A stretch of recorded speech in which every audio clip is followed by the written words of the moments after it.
Yeah.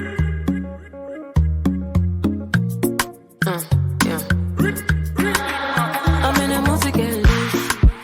I'm on a rhythm and blues. Hey guys, welcome back to my channel. It's your girl Stels. If you're new here, welcome. If you're a returning subscriber, welcome back. Today I'm going to talk about the importance of knowing your account officer. It's a very short video, but it's very informative. Every account holder has an account officer behind that account, be it an individual account, a corporate account, a business account, a church account, an enterprise account, and an administrative account. There's so many accounts. There is always a human being managing that account. The individual might be managing thousands of accounts, but you have every right to know who that person is. There's so many instances where you need to know who your account officer is, and so many people wait for the longest until an issue arises. That's when they begin to scout for who the account officer is. Whenever you open an account in a bank, inquire to know who is managing this account. Can I have the phone number and the email address of this person? If the person is resident in the bank, pay a visit to the person, see the person. Yeah, because a lot of things, a lot of approvals go through this person which you don't know. If you have a complaint and you call your customer service or your contact center, before it can be treated, most times it passes through this account officer. So, but if you have this account officer's contact, you don't have to go to the rigors of this customer service or this contact agents, because sometimes they put you on hold for the longest and the transaction you're expecting might, you know how it goes. And if you relocate outside the country, if you have your account officer's email address or phone number, it saves you the hassle of going through countless holds on contact care agents. There are some transactions that you don't really need to wait for long before you can. For example, you need so many authentication when you travel out for them to be sure that you're the one giving the instruction. If you travel out of the country and you want something done on your account and you call the contact agents, they begin to ask, okay, let's be sure that it's you, let's do a video with you, provide your current address, get a notarized ID card from, there's so many processes. But once you know who your account officer is in the country before you go out, it doesn't take as much. Your account officer knows that you're the one giving the instructions, so that authentication might not really be necessary. So I heard of a situation where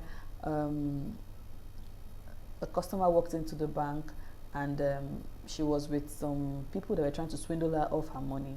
And because the account officer saw the countenance of that person, she delayed that transaction for that day, called the customer up and asked the customer, do you really want this money to be, it was a fixed deposit. She called the customer and asked the customer, do you really want this money to be liquidated from your account? And the woman came to her senses and I was like, no, don't liquidate this sum, don't transfer this sum to Susan's account. But because she knew her account officer and the account officer already knew the kind of person she was, that situation was averted. So I don't really know how to highlight the importance of your account officer. Now, your account officer is usually domiciled in the branch you open your account. If you open your account in Lagos and you relocate to Maiduguri, for example, your account officer is resident in Lagos, in that Lagos branch where you open the account. Except in some cases where accounts are moved from teams to teams. So if you relocate to Maiduguri, you don't have to change who your account officer is, except you feel that the person is not giving you the service that he or she ought to give you. You can decide to find another account officer in that state you're in.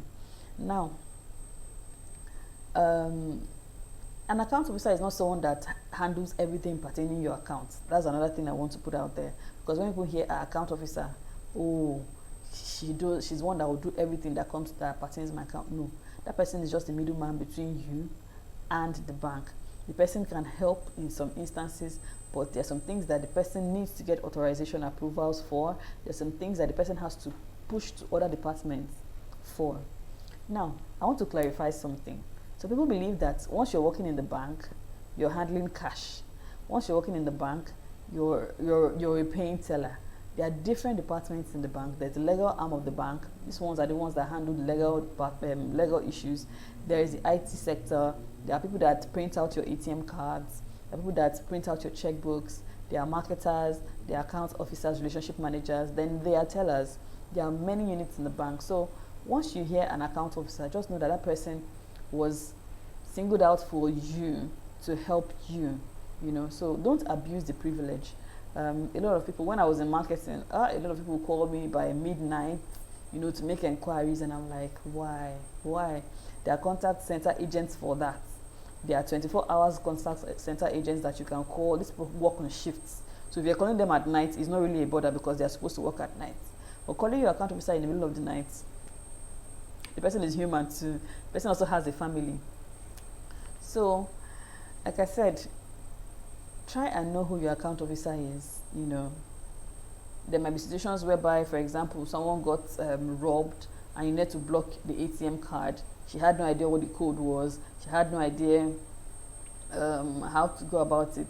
But just one call to the account officer, he or she was able to provide a solution on how she can go about it and block the card.